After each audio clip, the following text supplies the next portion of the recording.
Om Sadashivasamārambhām Shankaraचार्यमध्यamām Asmadacharyaparyantam Vande Guru Paramparam. Om Sahana Bhavatu Sahana Bhunaktu Saha Viryam Karvavahai Tejasvinavadhitamastu Ma Vidvishavahai. Om Shanti Shanti Shanti. So we'll just chant the 33rd verse again and 34th verse also. Chapter 3. Shri Bhagavanu Vacha. Shri Bhagavanu Vacha. Sadrisham cheshthate swasyaha. Sadrisham cheshthate swasyaha. Prakriter jnanavanapi. Prakriter jnanavanapi. Prakritim yanti bhutani. Prakritim yanti bhutani. Nigrahah kim karishyati. Nigrahah kim karishyati. Indriyasyendriyasyarthe. Indriyasyendriyasyarthe. Indriyasyendriyasyarthe. Indriyasyendriyasyarthe. Ragadvaishau vyavasthitau. Ragadvaishau vyavasthitau. Tayornavashamagacche. Tayornavashamagacche. Tauhyasya paripanthinau. Tauhyasya paripanthinau.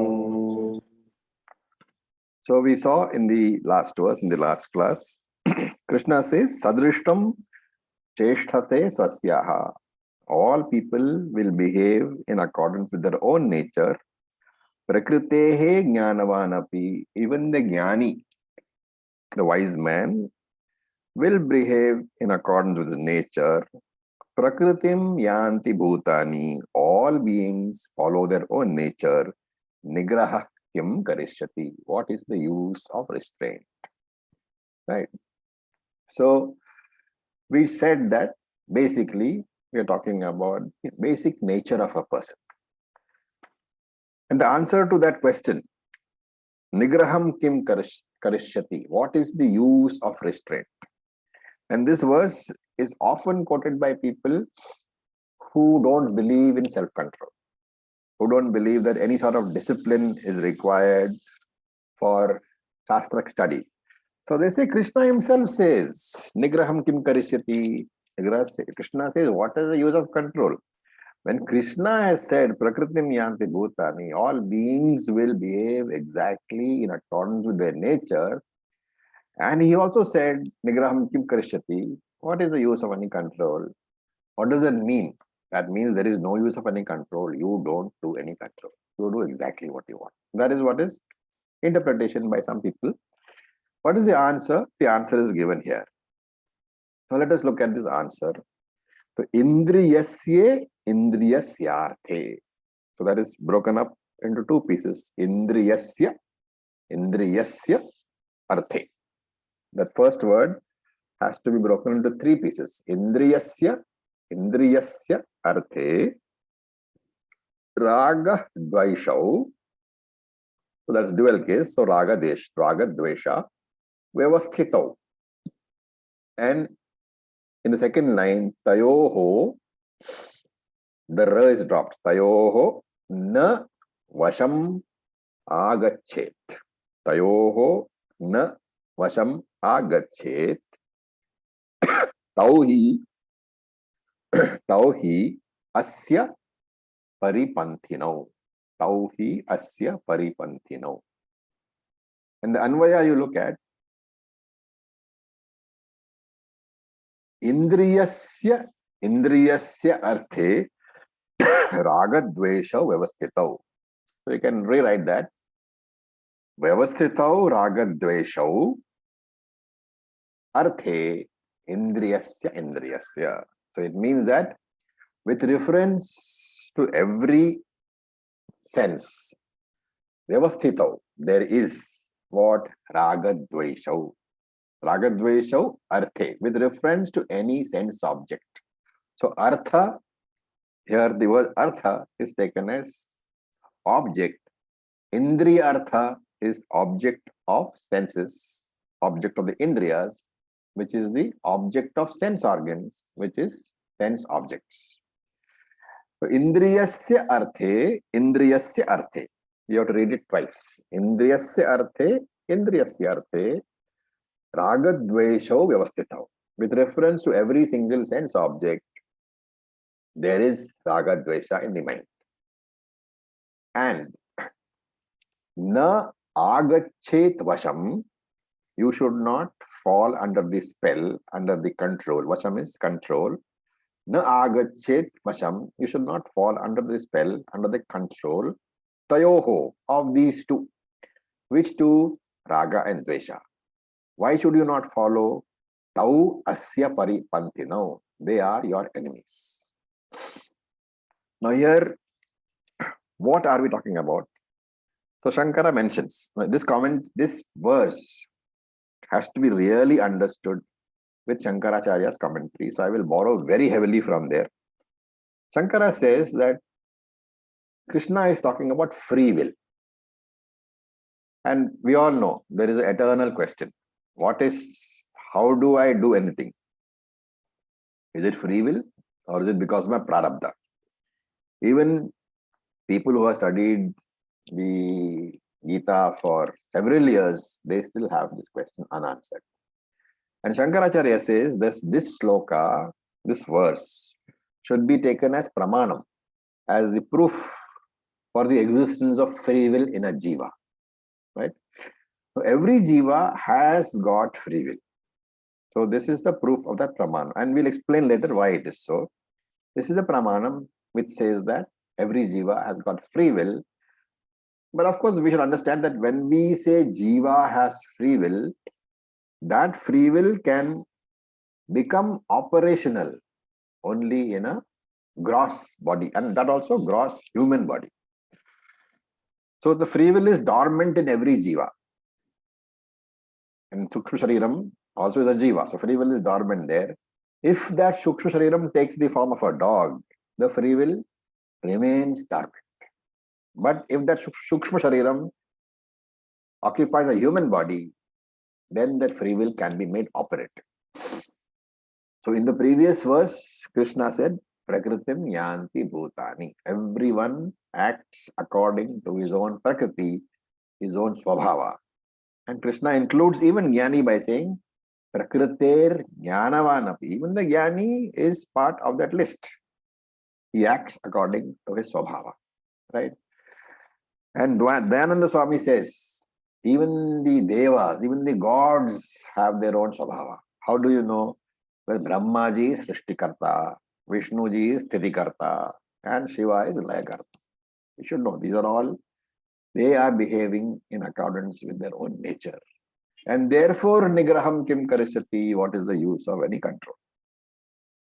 So, the understanding can be, if a person has got a particular nature, a particular swabhava, and as Krishna says, Nigraham Kim Karishati, if I can have no control over my swabhava, then is it not as good as saying that swabhava will, the character will define what I do, which is as good as saying that there is no such thing as free will. So these are the questions. And therefore, the previous sloka seemingly, apparently negates the concept of free will by saying that Swabhava cannot be controlled and trying to control Swabhava is futile. Nigraha kim karishati. Right? That is the interpretation which can be given to the previous sloka. And the current sloka, the 34th one, is very important because Krishna establishes free will in the case of human beings. Now, all my actions are influenced by two factors, prarabdha and free will. We say that, right? This is for human beings. For the lower animals, the lower jivas like plants, animals, insects, the free will factor is absent and therefore they have no method for working towards moksha. Now, to understand this, as I said, we have to understand what is the concept of Vaasana, what is the concept of karma phalam, what is the concept of karma, right? And my explanation now is drawn from Shankaracharya's commentary, which is a very brilliant one. And it's very important to understand this. Normally, we say karma has two types of phalam. What are they? Drishta, Adrishta. Right. Now, Shankara says or implies, now you can understand this without Shankara also.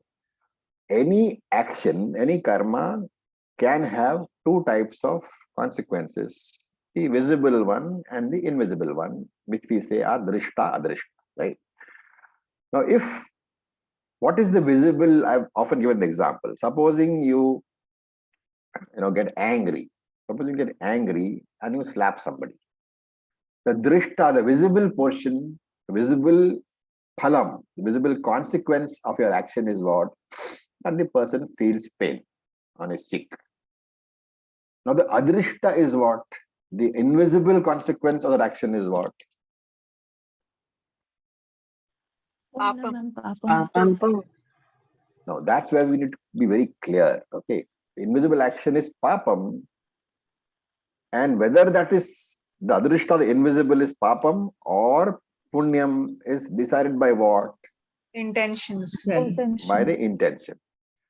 So that you cannot look at the drishta phalam, cannot look at the visible consequence of that action and decide what is, whether it is punyam or papam, which is the adrishtam, because you don't know the motivation. Now, supposing you have slapped somebody, our normal assumption is that yes, it is papam because the motivation would have been to hurt somebody. But supposing there was a poisonous insect about to bite that person's face, cheek, and then you slapped him, the drishta phalam is the same. The visible consequence is the same, your hand hitting his cheek. What is the motivation?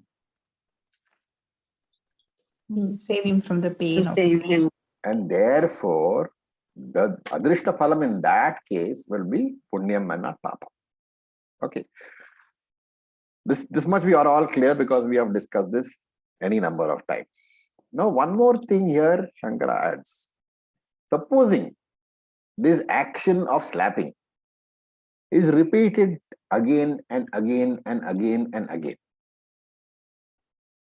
Supposing every time you see a person, not necessarily one person, every time you, or maybe one person, every time you see one person, you slap him, or regularly you slap him. So you have to understand that regular slapping episodes, a repetition of the same karma time and again, they will create some sort of a habit in your mind, right? That habit is the Vaasana. So remember that in addition to the normal understanding of drishta, adrishta phalam, visible and invisible consequences, fruits, which are normally explained with reference to one karma, one episode of one action. But when an action is done repeatedly, then there is an additional phalam which comes. And that additional phalam is Vaasana, the habit, the samskara. That Vaasana is in your subconscious mind. That Vaasana, how do you experience? That Vaasana is adrishtam. It can be taken as adrishta phala only because it cannot be seen by you.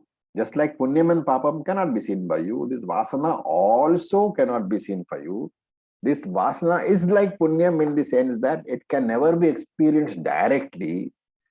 Its manifestation happens when the Vasana gets converted into action. I'm going very slow because I want this concept very clearly understood. Are we clear about what is Drishtaphalam, what is Adrishtaphalam, and what is Vasana? Any doubts about the difference between Vasana and normal Karma Phalam? No doubts. No doubts. Okay. Now thing is, Shankara says, we said Vasanas do not get directly converted into action or words. And Shankara says in his very beautiful and brilliant commentary, he says there is an intermediate stage where this Adrishta Vasana, the non-visible, the unmanifest Vasana, has a stage of conversion into a thought, into a raga, dvesha, vritti. It gets converted into either a like or a dislike, which is both vritti only, so both thoughts only. This conversion of the unmanifest Vasana into raga, dvesha, vritti, this is the manifestation, the first manifestation of that Vasana, which otherwise is unmanifest. And then there is a further stage. That vritti, that raga, dvesha, vritti, will get converted into karma, either vachika karma, either verbal karma, or kaika karma, physical karma. Okay, so that is the process. First, repeated action forms of Vasana. We are not talking about the karma phalam of the other type. We are saying repeated action forms a Vasana. The Vasana is adrishta, unmanifest, avyaktam. And therefore it cannot be even recognized. I cannot even know that I have got this Vasana, that I have got this habit, I don't know. So habitual thinking pattern, you can call it, the Vasana. When that Vasana is triggered by something, it gets converted into a raga, dvesha, vritti, which is visible because I am aware of my thoughts. So this Vasana getting converted into a vritti is my primary reaction. It is the reaction, it is not an action. It's a primary reaction in the mind, which is beyond your control. Why? Because you cannot stop this process because Vasana is unmanifest and unknown. And since you cannot directly attack an unknown Vasana, the product of that unknown Vasana, which is the raga, dvesha, vritti, that process of conversion of the Vasana into the vritti is something which your free will is powerless to stop. Is understood? Yes, Can Vasana be a positive? Can Vasana be a positive? It can be positive also. So can you just repeat the last line once again, please? I don't remember my last line. So what exactly is it that you want to know? So you said, right, the vritti creates the vasana. No, the vasana creates the vritti. Vasana creates a vritti. And Okay. since the Vasana you are not aware of because it is unmanifest, there is no way of operating your free will on the Vasana and preventing the Raga Dvesha from forming. And therefore your free will is powerless to attack the Vasana because Vasana is not known to you. That is the first step. Yes, That is what we call primary reaction. And that we call it primary reaction because it is a reaction. It is the Vasana being triggered by something, the Vasana you don't know. And therefore what triggers it you don't know. But the Vasana gets triggered and then the Raga Dvesha thought comes and that is manifest. And therefore there is a secondary reaction, the secondary stage where this manifested Raga Dvesha vritti can influence your actions. And therefore here comes the second most important point. Karma phalam is of two types. One, because of which the punyam and papam are experienced by you. So that karma phalam is affecting you as an experiencer, as a bhokta. In your role as a bhokta, as the experiencer, your karma phalam affects you by giving you pain and pleasure. Okay, that is the role of punyam and papam, to give you experiences which are painful and pleasurable. So that is affecting you in what role? In your role as an experiencer. Now this vasana is again karma phalam, but karma phalam of the same action being repeated several times and therefore having become a habit. Because it is coming from karma alone, it can also be thought of as a karma phalam. Now this vasana influences what? Your role as a karta or role as a bhokta? Karta. How does it influence your role as a karta? Because it is because of the habit, because of the habitual thinking pattern that you do many actions. And therefore vasana is a karma phalam, but it influences you as a karta, not as a bhokta. Right? Therefore, the secondary stage where the vasana has converted itself into ragadvesha vritti, that will begin to influence your actions. But here, you can exercise free will. Why? Because you are able to be aware of the ragadvesha vritti in your mind. Remember the gap between the conversion or between the emergence of the ragadvesha vritti and the conversion of that ragadvesha vritti into verbal or physical action may be split second, right? Which we all know, right? You get angry, you say something. You get angry, you do something. Therefore, the second stage, we cannot very clearly say that I will think about it. It requires sustained training. But Krishna says, yes, the secondary stage where the vritti is now the influencing factor, that secondary stage you can control with your free will.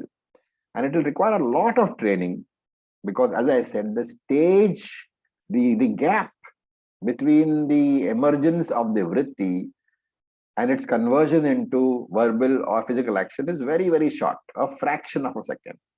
But free will, which has been trained, which has been tempered by dharma, adharma, viveka, the knowledge of what is correct, what is ethical, and what is not, and that knowledge comes through shastric teaching alone.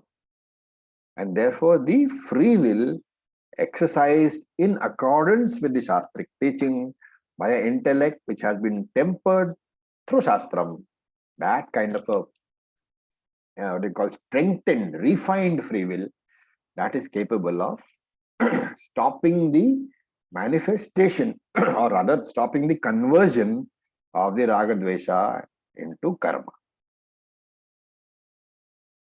Have we understood what Shankara was saying? Yes, So, Om Acharya. Ravi. I have okay, please. Yes, please. Go ahead. Question over here. So maybe you'll explain it later. But when we are speaking of the free will, so we had two levels of free will. Once when we were converting the repeated action into a vasana. No. There is no free will involved at all over there. The repeated action was happening because of a vasana. When the repeated slapping was happening, that then also? No, I mean, there you exercise your free will. That's okay. We're not talking about that at all. We are talking about the conversion stages. yes. That explanation was only for telling you how that particular vasana came into being. Yes, you definitely exercise free will because you could have stopped slapping at any stage. Right. And this free will, like you said, determined by the knowledge of the Shastra. So essentially it is all, so we should all be aware of Dharma Shastra over here. The Dharma Shastra comes into play when the free will is being exercised.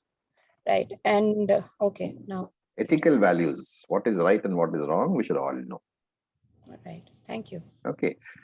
Now, so the whole thing is, let's repeat it again. First, there is action. We are not talking only about vasanas, okay, because this particular chapter This particular verse is talking about Vasana, and therefore I'm explaining only that portion. The rest of it you already know. Karma gives two types of karmas are there: the motivation and the actual action. The motivation gives the punyam papam. The actual action gives the visible result. All that we know. Now the repeating of a karma, of course, as she said, deliberately with free will over a period of time, maybe in this life, maybe in previous lives, that has led to certain habitual thinking patterns, samskaras, which we call vasana or samskara. That samskara we don't know. That samskara gets triggered by something. That samskara, that vasana gets triggered by something, and therefore generates ragadvesha vritti. That ragadvesha vritti is the driver of some action, either verbal or physical. And Krishna is saying that the conversion process from vasana into ragadvesha vritti, you cannot stop, because there is no scope for the exercise of your free will, since the very source, the vasana, is not known, and free will cannot attack, cannot work on what is not known. But when the vasana has converted into vritti, that vritti is known by everybody. I always know that I am getting angry. I always know that I am getting jealous. I always know that I am greedy. That nobody can deny. So that thought is known to me. The conversion of that thought into action, either verbal or physical, is very, very fast. And normally, free will cannot be exercised because it is a reaction. The gap between the two is almost non-existent, very, very tiny. And that is why people say react. For reaction, there is no control. There is control only for action. And therefore, one needs to be able to increase the gap between the thought and the action. In that increased gap only, one can exercise free will. And to increase the gap, one has to be aware of the consequences, as well as the fact that ultimately it is going to hurt a lot of people, what I am doing. All that is gathered through from Shastric teaching, from Dharma, Adharma, Vivekaha. So a free will which has been tempered and strengthened through the Shastric teaching, that free will is able to attack the Ragadvesha. Okay. Now look at this sloka.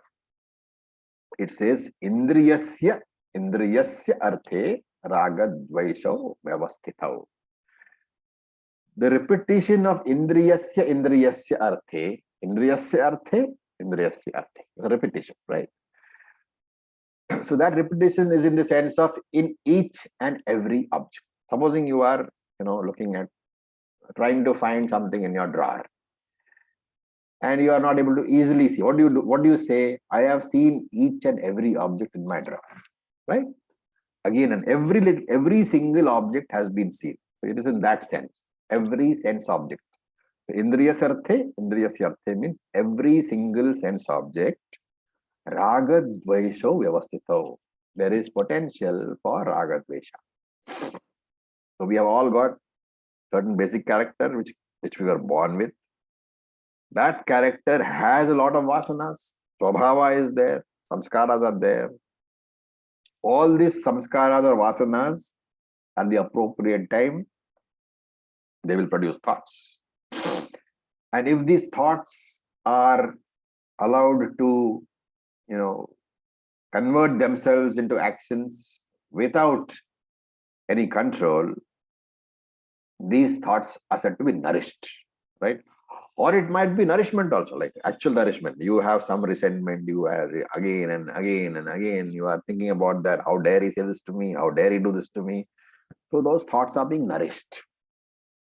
And these nourished thoughts will get further converted into verbal actions. And verbal actions can get converted into physical actions. And therefore, to understand this whole thing, we have got 3 levels. There is the repeated action. That repeated action generates swabhava or vasana. The first stage is the vasana gets converted to vritti, ragadvesha vritti. At this stage, there is no scope for free will. The second stage, the vritti gets converted to verbal actions or physical actions. At this stage, the vritti is known to me. Therefore, with proper training, a properly trained free will can intervene over here. And then there is the stage where the vritti has been converted into words and actions. Once the words and actions have been generated, again, there is no scope for free will. So at three levels, Vaasana to vritti, vritti to actions, action, and the vyavahara. So there are basically the stages, Vaasana to vritti, you have no scope of free will. During the pre-conversion from before the conversion of vritti to actions, free will can be exercised. After actions have begun, again there is no scope for free will, right? And therefore he says raga dvaishau vyavasthitau. Because of your innate svabhava, you divide the world into two, raga and dvesha, likes and dislikes. And this likes and dislikes, you have no control over the arrival of these likes and dislikes. Krishna is very specifically saying, you have no control over the production of the raga, dvesha, vritti. That is why we keep saying, when you get, there is a difference. Okay, I'm saying the vritti has come in your mind, but the vritti has not got manifested. There's a big difference. When this raga, let us say it is anger. The anger vritti has arisen in my mind, but has not got converted into verbal or physical action. I have no control over the production of the anger vritti, because it is based on my vasana, which has been triggered by something. And therefore, the most useless piece of advice that we can give anybody, and which we all very religiously give everybody, is what? Don't get angry. Right? Don't get angry. That is useless advice. Because where is the control? So Krishna says that the vritti decides what you can do, and that's why when you define a person, it is always based on these likes and dislikes. And when he says raga dvesha vyavasthitau, Krishna is saying, as a rule, without any exception, raga dveshas will be necessarily present in your mind. Okay, whether you like it or not, there will be raga dveshas in your mind, because the vasanas are not one. The vasanas are thousands and thousands of vasanas. Each one of them will generate some raga, some dvesha, and so your mind is full of raga and dvesha. Those thoughts are necessarily present in your mind. Do not feel guilty about them, because you have had no role.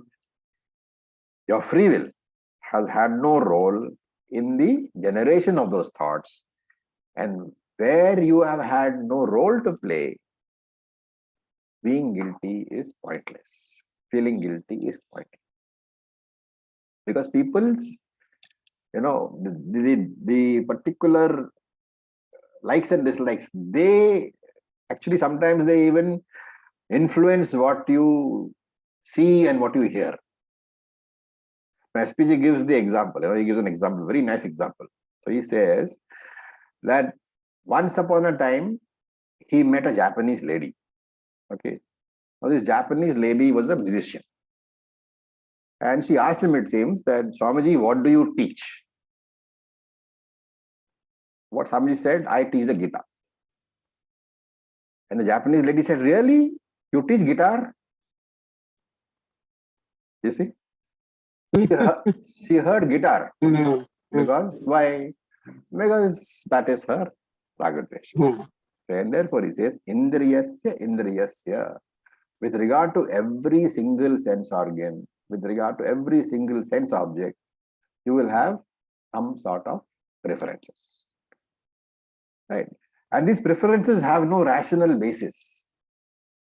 For example, let us say that one of you falls in love with somebody.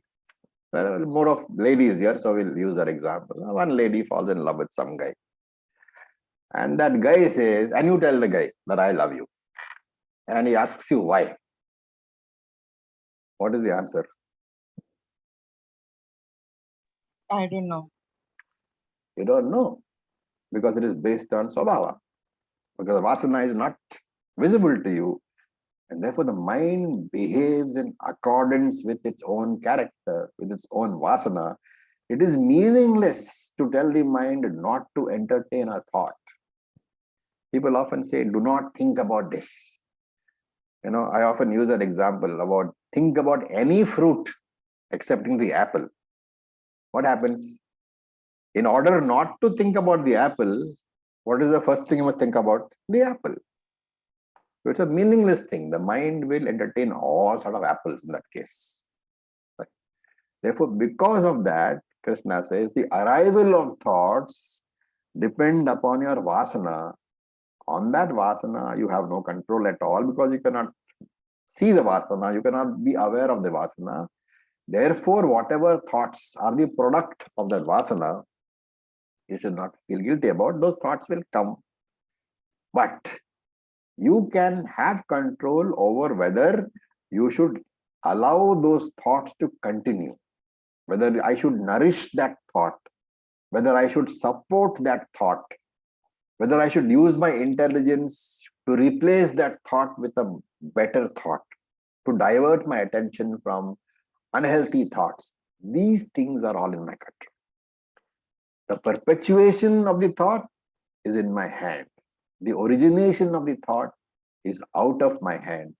And therefore, the free will decide not whether the thought should originate or not.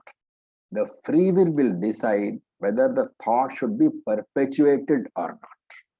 That is the role of free will. If you remember the second chapter, Dhyayato Vishyam Pumsaha Angasteshu Upajayate. The world enters your mind and produces various thoughts. The production of those thoughts are not in your hand, are not under your free will, but the nourishment, the perpetuation of those thoughts are very much the role of free will. And the important thing is, the more you perpetuate these thoughts, the more you nourish these thoughts, the stronger they get. Then they crystallize into words and they crystallize into actions. So when I'm getting angry and shouting at my wife, it is not a sudden thing. It is a result of a vasana that has been built up maybe for hours, days together, maybe for lifetimes together. But the shouting I could have stopped. How? By controlling the perpetuation of that thought, by controlling the nourishment of that thought. I can control my words, I can control my actions. Therefore, I have got free will over my words and my actions. It is the thoughts which I don't have any control over. It's the thoughts alone which get condensed, you might say, into verbal action and physical action. Action is the grossest product of the subtlest thought. And if I am having a subtle free will, a refined free will, when the thought arrives, I will say, when the thought arrives, I have had no say in the arrival of the thought, but I am ready to handle that thought. So when the thought arrives, if my mind is prepared to handle that thought, I can control the conversion of that thought into verbal or physical action. And therefore, Krishna is saying here that free will can control actions. Free will can control words. Free will cannot control the primary thought. That's dependent upon your vasana, upon your sabhava, upon your prakriti. So, prakrite jnanavanapi. Even the jnani, he is not aware of what thoughts are coming. And therefore, Arjuna, if any thoughts are coming in your mind, do not feel guilty about it. Do not say that unhealthy thoughts should not come. You have no choice. If the thoughts come, we need not feel guilty. But If I nourish the thought, then I should be feeling guilty. So use discrimination, see the pros and cons of those thoughts, judge those thoughts, and ask, are these thoughts worthy of my attention? Are they worthy of my nourishment? What is the net result which will happen of all these thoughts? And if the answer is they are not worthy of it, dismiss those thoughts. That dismissal is in my hand by the use of free will. So it's like burning a piece of wood. The initial matchstick, the flame is very feeble. It can be extinguished with a single breath. But if that flame catches on to the wood and it is fanned and it becomes stronger and stronger, then the wind becomes its friend and it can destroy the whole forest. The very wind which was earlier its enemy in the form of your breath, that very wind now becomes its friend, making it stronger and stronger and out of control until it can destroy us. Therefore, what is my job? Krishna says, Tayoho navashama gachet. Do not come under the influence of those thoughts. And how do you come under their influence? By nourishing them. If you decide not to nourish the anger and the jealousy and all those negative thoughts which are coming in, they are powerless. Your intellect can handle that because the initial thought is like that weak flame. But once it gets nourished, then comes addiction. The intellect cannot control that. And when the intellect cannot control something, what does it do? It learns to justify every weakness. So you ask an alcoholic, don't drink alcohol, it is very bad for you. What will he say? He will say, put a germ. Actually, I've seen this happen. He'll say, put a germ in a glass. What happens? The germ dies. What is the conclusion? He's found an excuse not to get rid of his addiction.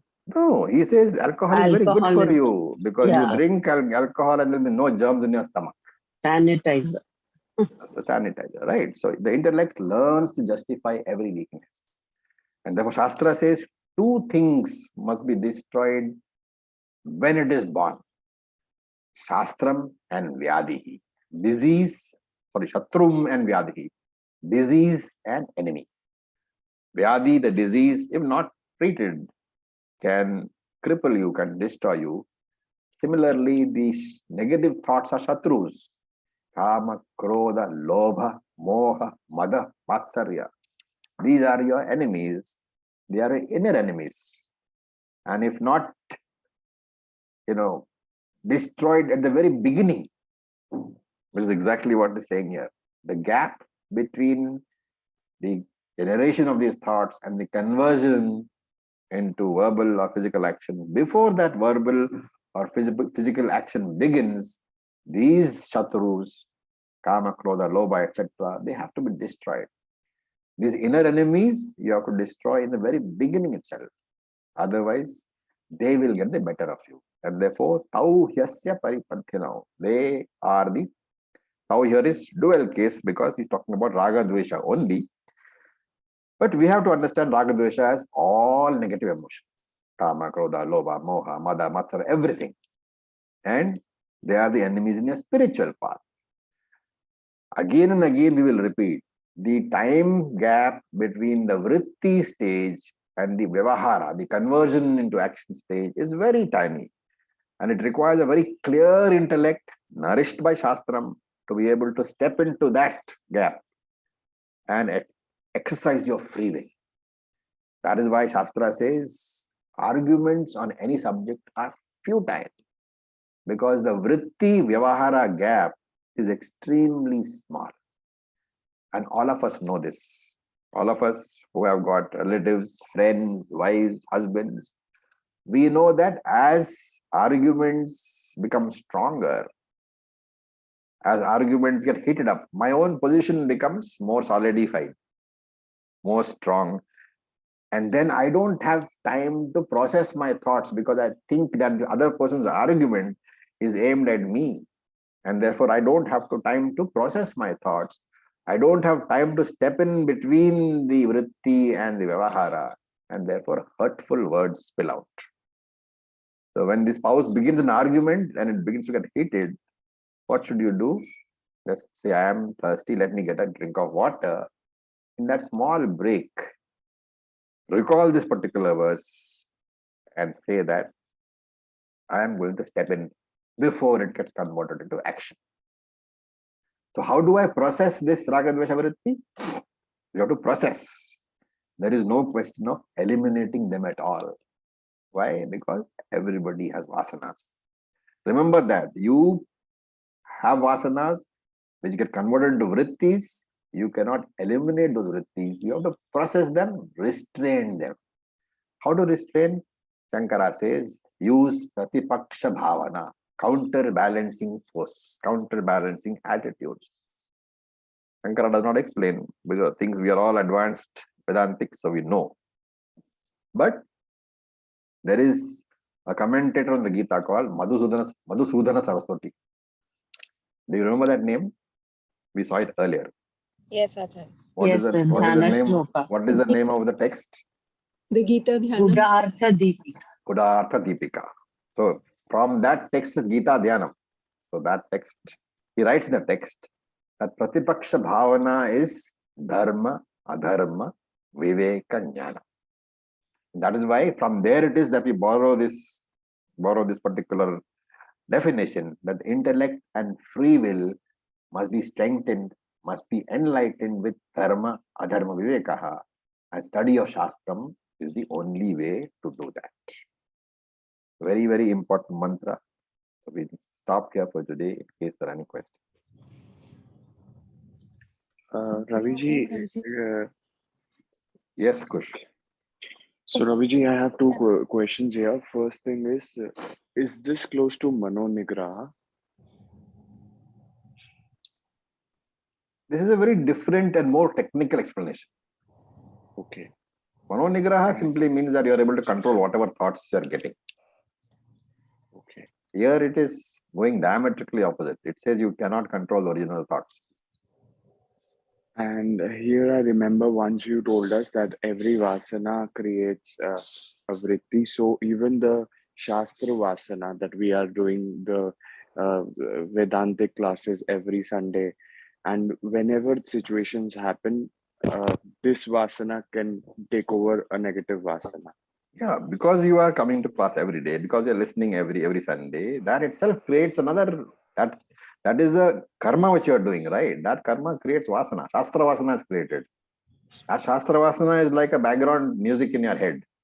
And the moment something comes in, with enough of practice, you will have that thing telling you, wait, don't act.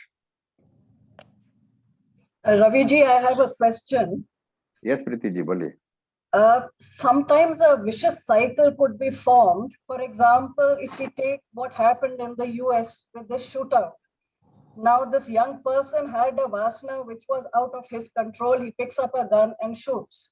No, I don't agree with you. You have missed the whole teaching here. He had the vasana, correct. Yeah. Got manifested into the thought, correct. Yes. After that? Now I'm saying, suppose there are examples of some very young children who possibly have not had access to the dharma viveka, or very young. You don't need adharma, dharma viveka for this, Priti. It is a very simple question of asking yourself, would you like to be shot? What I don't like, I should not do for others. It's a very simple logic. I accept what you're saying, sir, in terms of someone with an intellect which is working. Now, suppose we say there is a young child who's picked up a gun and he shoots. He hasn't thought it through, nothing. He has not thought. That's no excuse at all. Yes. Anybody who's an adult who knows that a gun can kill, he has the intellect to understand what that action will do. Correct. Saying he's a child and all is rubbish.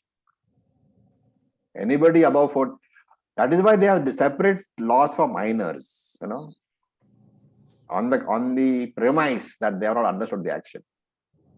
But if you are an adult, and what I would say, a young child, it goes into a cycle then, because this action will then create further vasanas, and it goes deepens. This Vasana will deepen then. No, you are trying to justify, never justify. Okay. If you are old enough to shoot somebody, you are old enough to know the consequences. If you are shot without knowing the consequences, then the argument itself is invalid. Okay, thank you. It's something which you should be very careful about. In today's world, in trying to be liberal, we are trying to put a curtain on acts which are clearly criminal. Whether it is done, if you mean to say a 12-year-old does not know that if you pull the trigger, you'll kill somebody. If a 1-year-old did it, yes, I accept the argument. But for the 1-year-old, he had no intention, so there is no creation.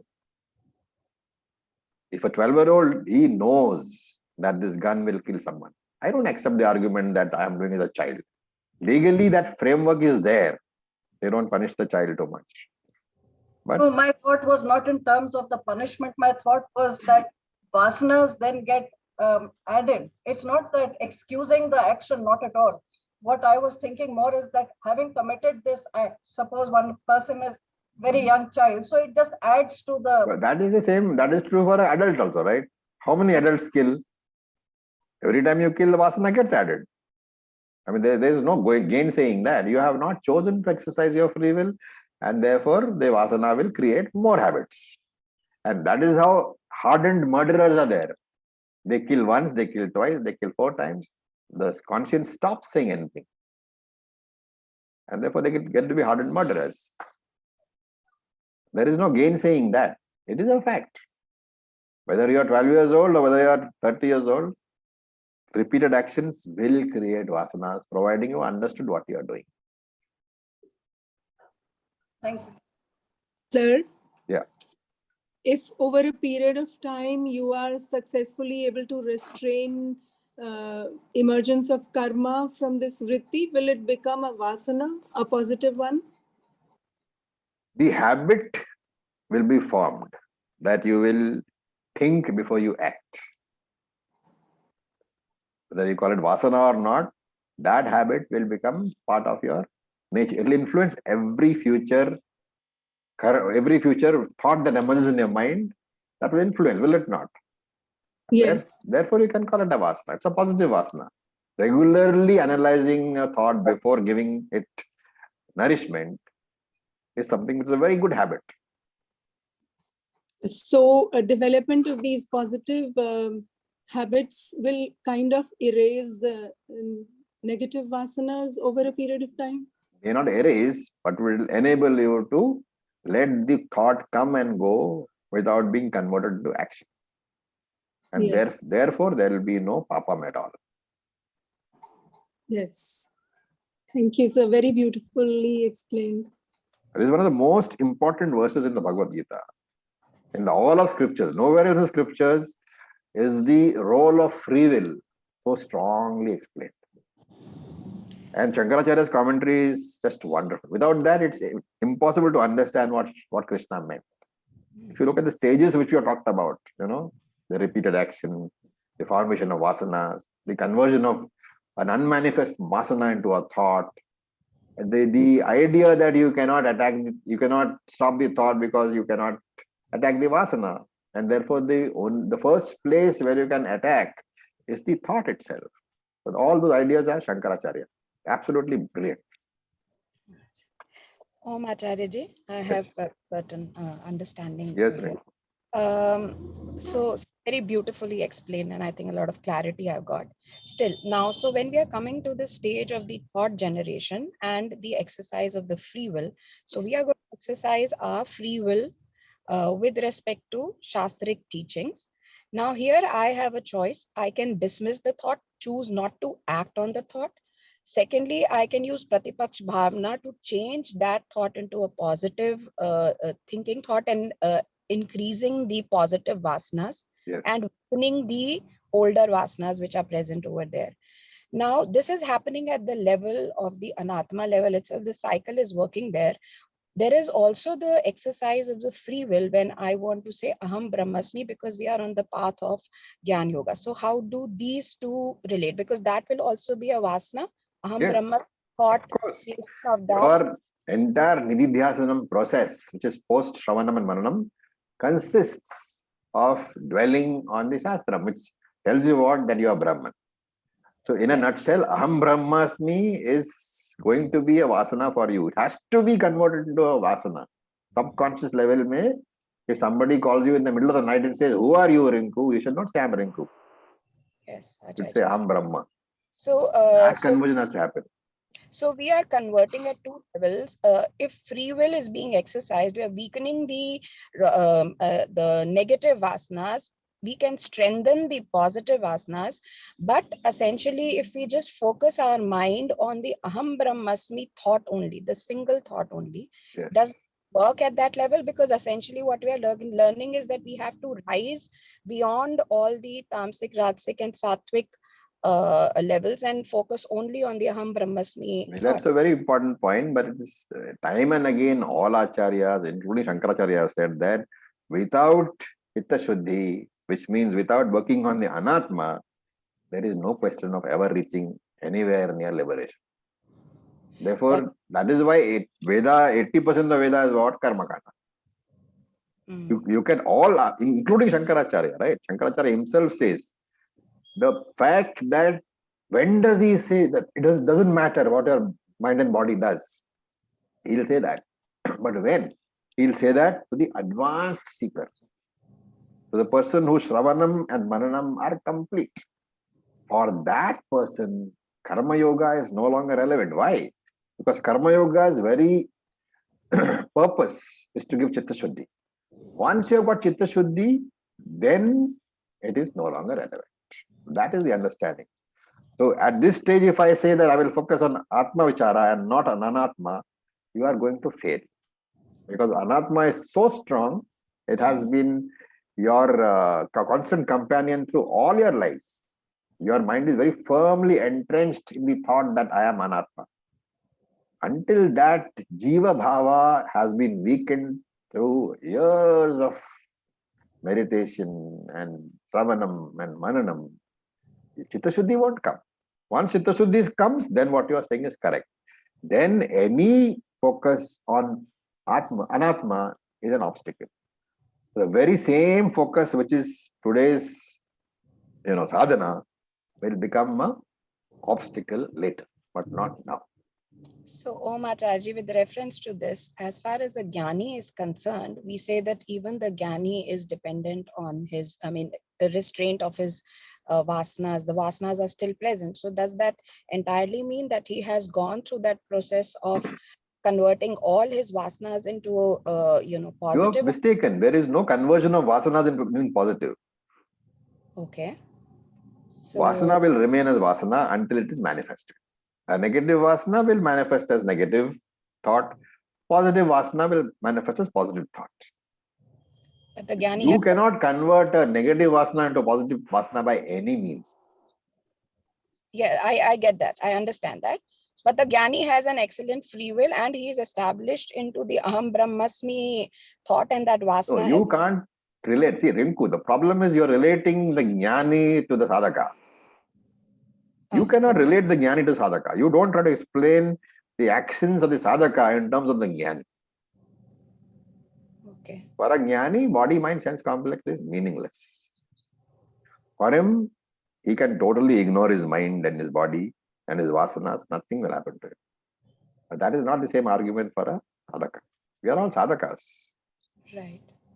So that instantly, now that you brought up that point, I'll repeat it again and again. We are talking about jnanis, we are talking about, jnana nishtha, but please don't try to judge yourself with the action of the jnani. You cannot understand the jnani until you have become one. The moment you try to say, apply, in fact, the very word jnani is a misconception. Because jnani, when you say jnani, when you say this fellow is a jnani, what are you saying? That is what I'm getting confused in. So you are saying he is Brahman, but if he is saying, the moment you say he is Brahman, that itself is a contradiction. There is no he who is Brahman. There is no individual who is Brahman. So those ideas of, when you try to connect the jnani to your actions, you are going to be confused. Therefore, we are in the beginning stages. Let us stick to beginning sadhana. Jnani we keep telling because that is the final destination. You must know where you are going towards. But Right. don't connect what jnani does to what you are doing. It will be impossible to get an answer and you will get confused. Right. Oh, Acharya, thank you. Yeah, Munmun. Raviji, my question is also related to the previous one, probably so the verse where it is being said, what's the point of restraining? So is this if this question came from Arjuna, I'm not questioning the Shastra, I'm again saying just for my clarification, I'm saying. If this question came from Arjuna, then it was okay. So is it like that Krishna is thinking that this question can come from our side, so he only questioned and then he No, only answered? it is an introduction to the point of free will. What he is saying is that the whole explanation was this only, that you cannot stop the conversion of Vaasana. So when he says Prakritim here, he means the Vaasana. And Nigraham Kim Karishyati means the Vaasana cannot be controlled. You cannot control the conversion of the Vaasana into the thought. That is what it means. Okay. And then Duryodhana did not exercise his free will, right? They don't access free will. Okay, thank you. Okay, Anjali. Om Raviji, I just wanted to confirm that can we say that vasanas are prarabdha karma? No. No? No. Vasanas are what gets converted. Prarabdha karma you have no control over because prarabdha karma will bring a situation before you. Vasana will only bring a thought before you. That thought you can control. But, I mean, the further thought you can control. But like vasanas can also be from the habitual patterns. Like for when we are born, then we get those vasanas and that is prarabdha karma. And then we can control the perpetuation of it later on. But the first vasanas we get, that is prarabdha. Instinctive vasanas are beyond your control and they are required for you to live. Like the instinct to suck the mother's breast. Nobody has to teach the baby. Those sort of vasanas we are not talking about at all because they don't interfere with your life. Wherever we say vasanas here, we mean vasana which is going to your thought in terms of negative thoughts. But sometimes there are negative vasanas also, which like we discussed also that they are coming from nowhere, but then we can control perpetuating them. But first, initially, the positive and the negative vasanas that we have are... You cannot control. That is precisely exactly what Krishna is saying. Prakritim nigraham kim karishyati. You cannot control the conversion.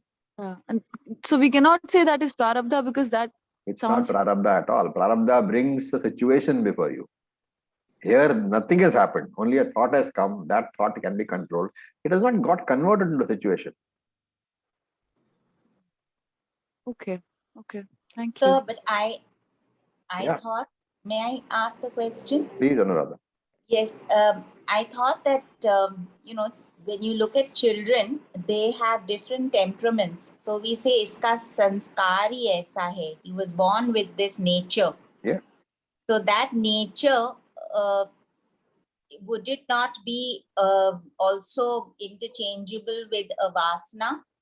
That uska nature aisa hai. That is what vasana means. Vasana, prakriti, character, samskara, all that means. So then that vasana that is embedded in that child is coming from somewhere. So I would imagine that, I've always imagined that it comes from a previous life.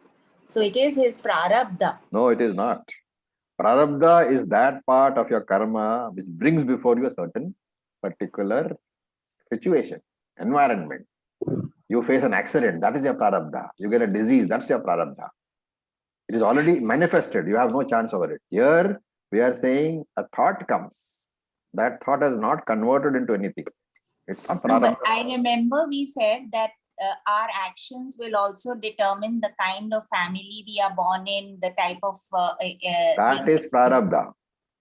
You cannot think, I want this kind of a family, right? That has been determined by your previous actions.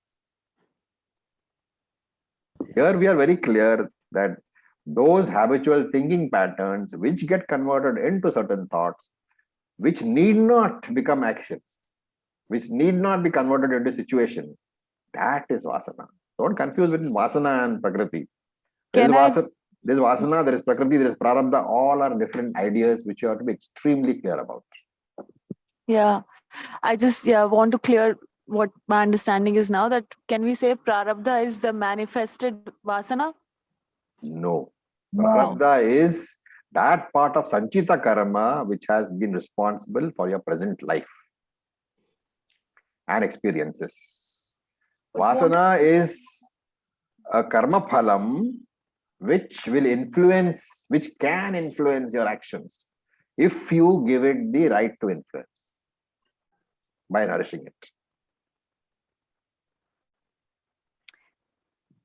But So for I example, would request in the next class, you please define these three things I clearly. define it more clearly. What more? I define it as clearly as possible. That Prarabdha is that part of Sanchita Karma Sanchita Karma, yeah. which is responsible for your body, your mind, your parents, your environment, your talents, everything. Vasana is that which gives rise to your thoughts, which you can control. You can't control your body, mind, parents, environment. Free will has no place to play in the Vasana. So, sir, when we Ravi? say think positive, Sorry, what does Ambarish, that mean? think positive is not Vedantic concept. So we'll No, not no. So it will not applicable anywhere. Like we cannot bring think positive. Very positive simply, thoughts. what I am saying is that you do not allow that Vasana to be nourished. Nourished, okay.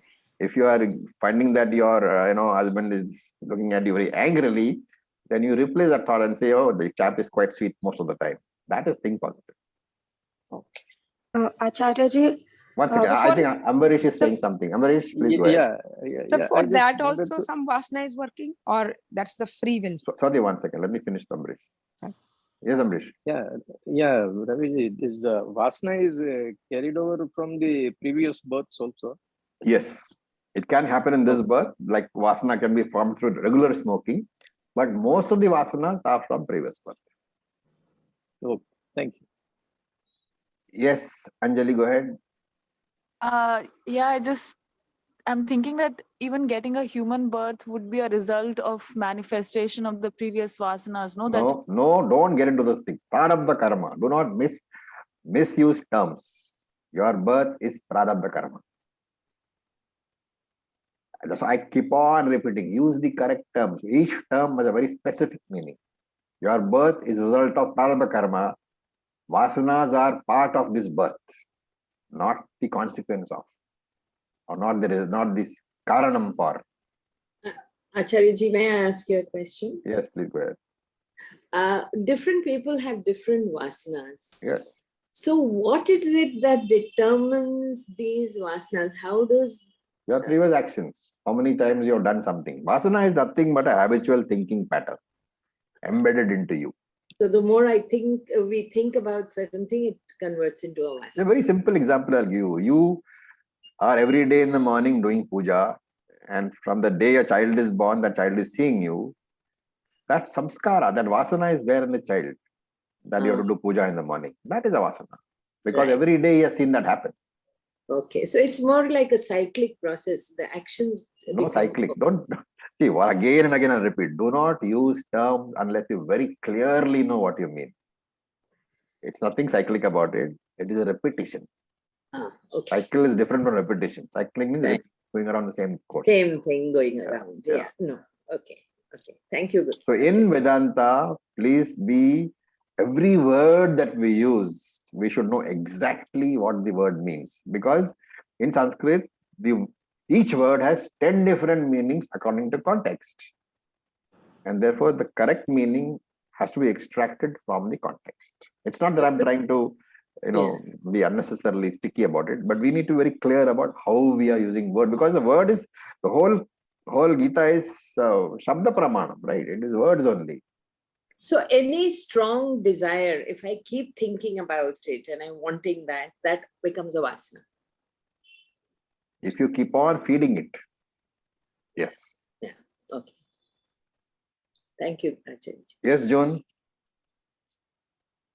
Om Acharya. Om Jun. So we know that vasanas can also come from previous lives. Yes. So I was wondering if the scriptures mention something about like all vasanas we have created from previous lives come to this life, or just some of them? And in case it's some of them, what determines which vasanas from previous lives come to this life or not? That when I'm Ishvara, I will answer the question. It's like kind of the karma. How does Prarabdha karma, how is it determined? Ishvara karma paladata. And you have, in your Sanchita, you have millions of vasanas. Mm-hmm. Which part of the vasana is going to be fructified in this life? That is decided by karma paladata, not by us. Okay. So, but okay. So there are some questions which we just take, we say Ishvara, because we don't know the answer. And there is no possible way of knowing the answer.